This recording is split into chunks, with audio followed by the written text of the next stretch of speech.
likely babalikan itong dalawang tao na to, mga kababayan, kung itong si Governor Gwen ay at ng ibang governors ng Visayas hindi makapag-deliver. Oo. Ang hirap lang kasi ako may nakausap ako mga kaibigan sa Cebu, mga kababayan. Unique din itong mga taga Cebu din. Ewan ko lang kung applicable sa Visayas kasi mga kakilala ko na sa Cebu. Sinasabi nila na okay, maraming araw po sa inyong lahat and welcome po ulit dito sa ating Tatabunong PH channel, mga kababayan. And nandito naman po tayo para sa ating panibagong reaction video ngayon at eto, pag-usapan natin yun ako. Governor Gwen Garcia, mga kababayan, malalagot kaya kay PBBM?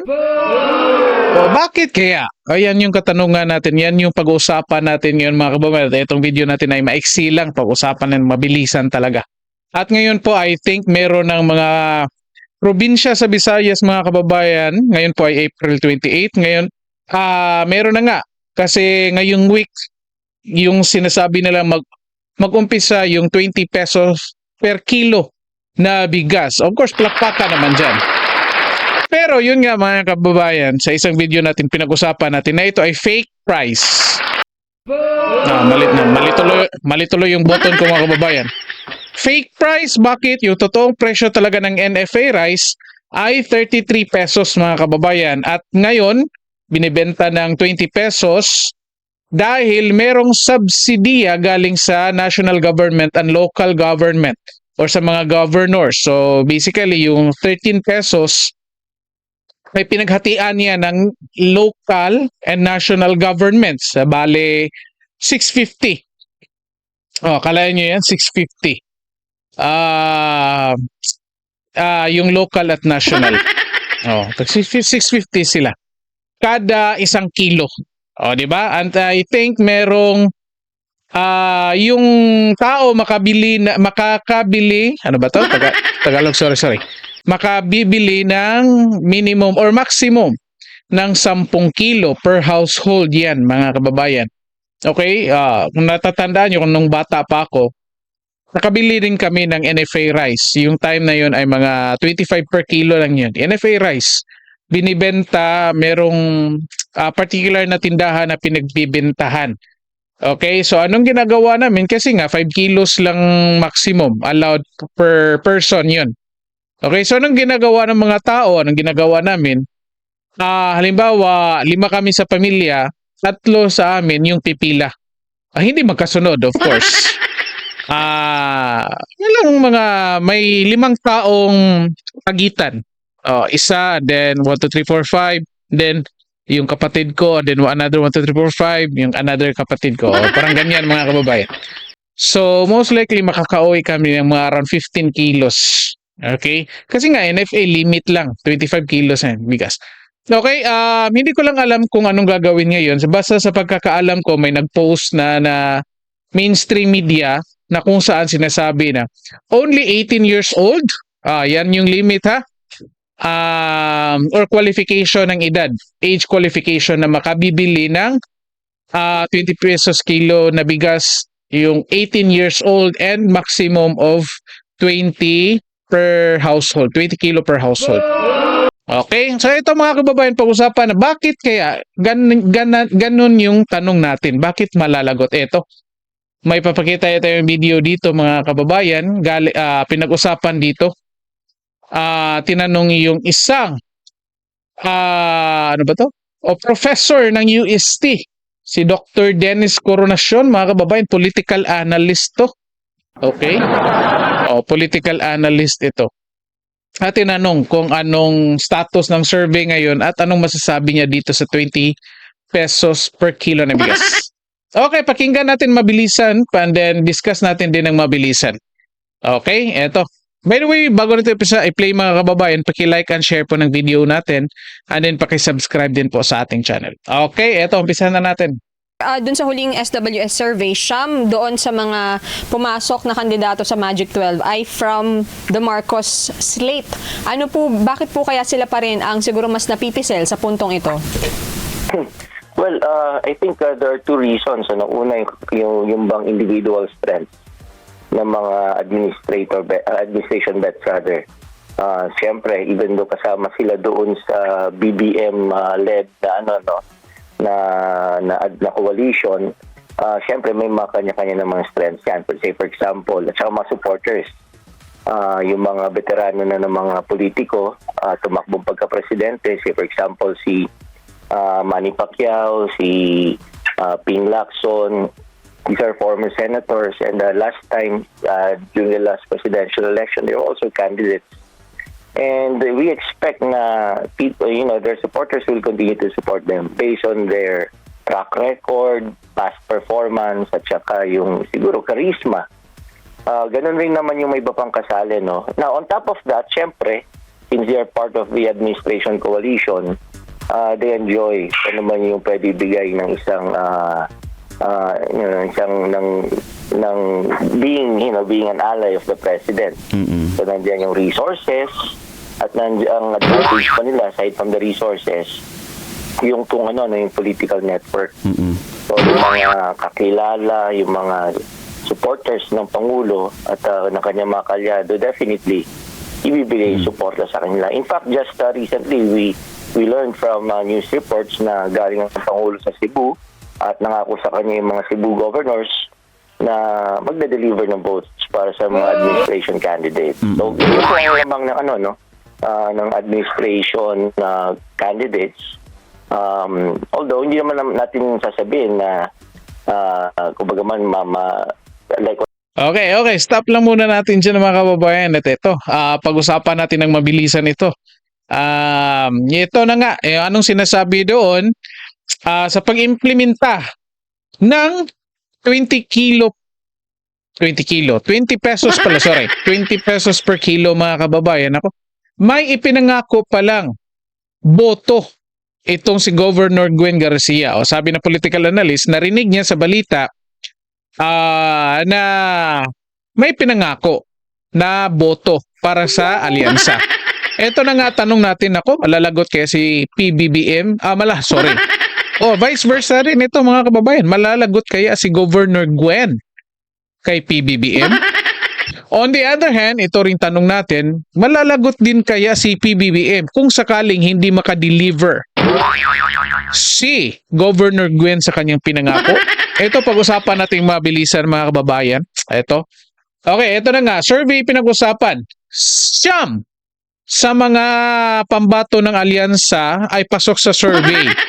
Of course, palagi natin sinasabi yan na hindi tayo totally naniniwala sa survey mga kababayan. Kasi, merong iba dyan ay commission, meaning may nag-utos, may nagbayad, may nagpondo. Okay? Well, again, hindi rin ibig sabihin na mali totally, 100%, mali hindi rin. Of course, may parting totoo, may parting medyo kaduda-duda. Okay? At itong ginagawang survey ay para ito sa mga taong undecided pa or hindi pa nakapag-evaluate. So most likely, ang problema lang kasi sa atin mga Pilipino, dati pa ito, kung sino yung malakas, siya yung iboboto natin kasi ayaw nating matalo. Yan yung problema. Dati pa, no? Ayaw, nung bata pa ako, nung time pa ni Erap, nung tumakbo siya presidente, gusto ng mga tao na iboto si Erap kasi siya yung malakas. Ayaw nila na natalo yung kanilang binubotohan. At ngayon, pinapalabas dito sa survey na malakas itong alyansa ni PBBM. Okay? At eto na nga, problema dito, yung nakikita natin sa grounds ay hindi tumugma. Hindi tumugma dito sa mga lumalabas na survey mga kababayan. Anong ibig sabihin? Lalo na dito sa Visayas, nung pumunta itong alyansa ni PBBM at kanyang mga kandidato dito sa Visayas mga kababayan, sa Negros, sa Cebu, and I think sa Tacloban yata, kung di ako nakamali. May dumating, of course, may mga tao kasi meron pinamimigay. O, di ba? And then kung napapansin niyo, may mga videos diyan na kumakalat na nandun sila sa Negros o sinasabi ng governor, BBM. O, walang nagsalita. O, sabi, mingaw man. O, parang ganyan, di ba? Oh, at ito na nga, pati si Governor Gwen Garcia, medyo nangangamba na rin dahil may nindurso si PRRD kanyang katunggali. Okay? So, pagki-comment yung pangalan sa katunggali ni Gwen Garcia dito. Okay? Ito mga kababayan. Last week nag-meeting, nag-meeting, pumunta si PBBM sa Cebu, nakipag-meeting sa mga governors ng Visayas. At ang ending, nag-implementa kaagad ng 20 pesos per kilo na bigas. Okay? At ito, titignan. Maraming nagsabi, pati tayo, sinabi natin na ito ay halatang pamulitika. And yet, of course, wala naman talagang politikong umaamin ng totoo. Wala naman talaga, oo, pamumulitika yan. Of course, walang umaamin ng ganyan. Of course, dinideny nila yan. Well, sabihin natin, sige, hindi pamumulitika ito. Sige, tanggapin natin kung... Pero of course, alam ng mga tao yan. Nagbubulahan lang tayo pagkapaganyan. Well, anyway, yan nga, sinasabi. Pero ito, sabi matagal na itong plano. Pero kung titignan natin mga kababayan, sabi ko nga, fake price ito kasi hindi ito yung totoong presyo ng bigas. Okay? So, ang nangyayari ngayon, sinubsidize nila yung 13 pesos kasi 33 yung bigas. Para maibigay ng 20 pesos, sinubsidize nila yung 13 pesos. Okay? So, kung titignan ninyo, kung talagang gusto ni PBBM itong 20 pesos na mangyari at ma-avail ng karamihang tao, bakit hindi nung pagkapanalo niyang presidente, agad-agad nag-decide siya na i-subsidize ng gobyerno itong 13 pesos para simula nung 2022 hanggang ngayon, merong 20 pesos na bigas. Diba? Yun na nga. Bakit ngayon lang? Kasi nga, hindi tumugma yung survey at nung nangyayari sa grounds. At ito, marami na nga nagsasabi, naku, pangit yung bigas.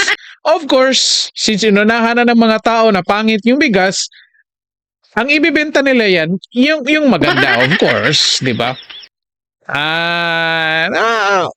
Sinasabi rin nila na galing daw sa local farmers. Mamaya pag-usapan natin ito kasi may lumabas na information mga kababayan na medyo kaduda-duda.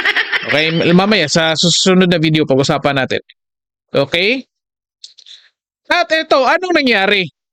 Nang nag-decide sila na magiging 20 pesos per kilo yung bigas, sinabi na political analyst na merong pinangako yung mga governors na mag-deliver ng boto para sa alyansa ni PBBM.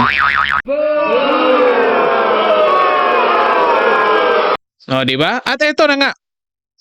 Kung titignan ninyo, lalo na sinong taga Visayas dito, taga Mindanao, pati na taga Luzon, comment na kayo dito. Sabihin niyo dito sa comment section kung sa actual grounds, kung saan pumupunta yung alyansa, sabihin nyo kung meron bang malakas ba talaga ito. Kasi dito, sa nakikita natin sa social media kung saan nagpupunta itong mga kandidato na ito, ang layo doon sa surveys mga kababayan. Again, sa Visayas at Mindanao nga.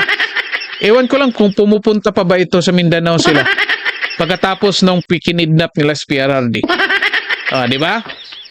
At ito, pinangakuan. So, anong mangyayari? Ano posibleng mangyayari? Magiging kulelat itong mga kandidato ng alyansa. So, anong iisipin ngayon ni PBBM? Anong iisipin ngayon ni PBBM doon kay Governor Gwen at sa ibang kandidato ng Visayas? Governor ng Visayas. Diba? Nag-agree tayo, magbigay tayo ng 20 pesos na bigas. Sasabihin natin hindi ito pamumulitika. Pero timing natin bago mag-eleksyon. Diba? Parang ganyan. Bakit walang boto? Bakit walang pumapasok? Diba? Bakit walang pumapasok sa alyansa? So ano isipin ni PBBM? Ano isipin ng ibang governor? Ito delikado mga kababayan. Oh, di ba? Nako, mabait kaya ito. Talaga mabait kaya ito si PBBM na parang, oh, natalo tayo. Okay lang. Parang ganyan lang. Ano kaya sa tingin nyo? Comment nga kayo dyan mga kababayan ko, ano kayang iisipin ni PBBM dito kung sakaling walang makapasok o kaunti lang makapasok sa kanyang alyansa. At hindi nag-convert itong pinangako ng mga governors sa Visayas kapalit ng 20 pesos per kilo na bigas. Di ba? Anong mangyayari? Kung walang makapasok sa alyansa or konti lang, nako, delikado itong ano nga ang parte nito si PBBM mga kababayan? Oh. Kasi malabo ito. Delikado ito si Martin Romualdez mga kababayan ngayong 2028. Oh. Sigurado kung hindi nila ito ma-impeach si Sara, wala yan si Martin Romualdez mga kababayan. Oh, kasi mahirapan sila, hindi nila ito ma-impeach si Sara Duterte mga kababayan. At kung ma-impeach man nila, nako, delikado yan. Lalong magalit yung tao kasi nga mayroong lumabas na dokumento patungkol dyan sa Oplan Horus. At alam ng mga tao ngayon kung kaano nila inaabuso itong pondo ng bayan para pagkaisahan itong mga Duterte. O, di ba?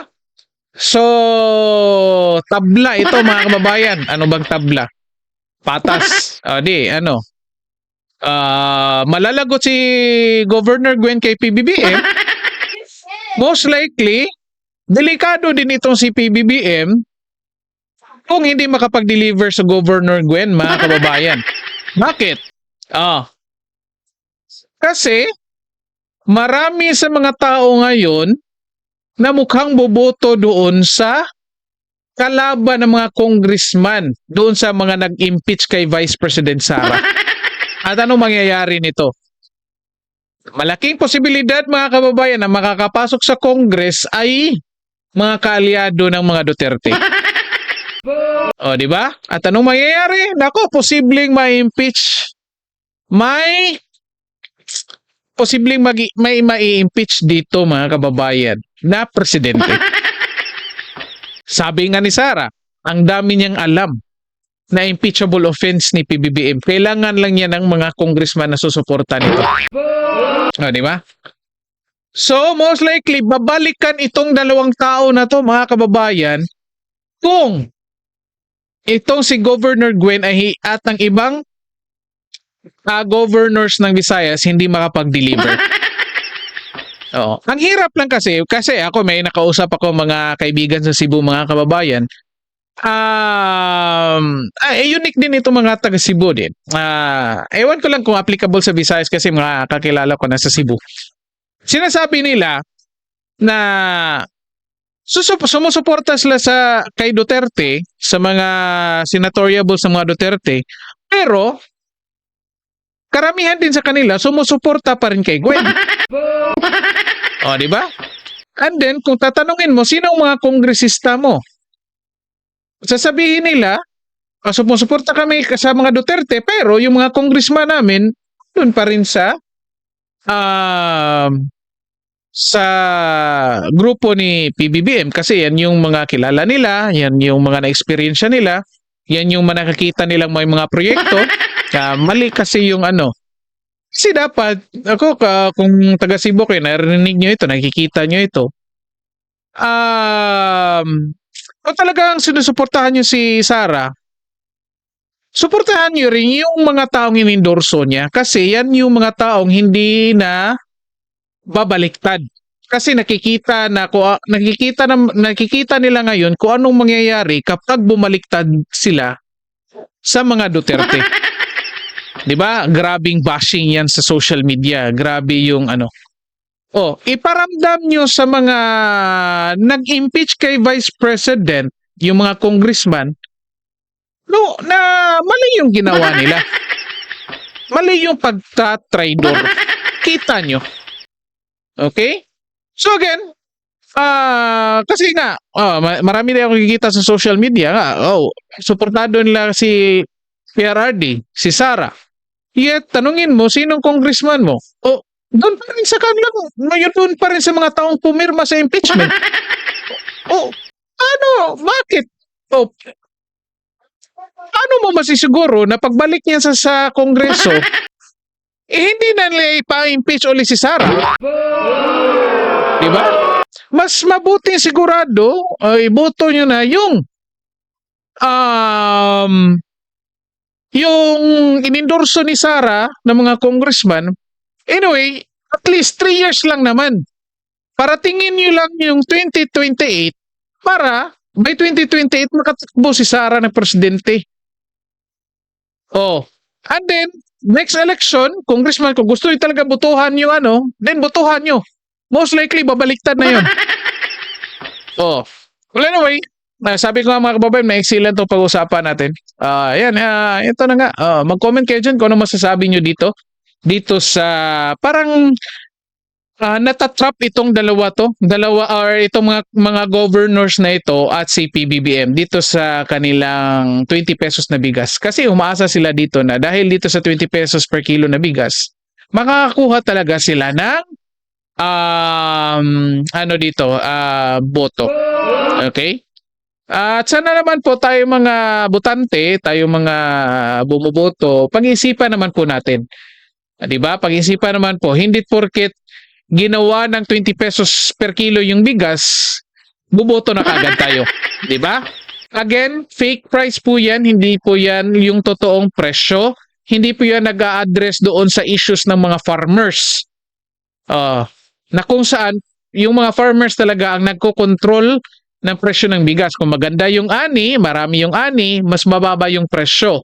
Yet eto, nandun pa rin yung issue sa mga farmers, nandyan pa rin yung problema nila sa kanilang pagsasaka, yet sinubsidize lang ng gobyerno.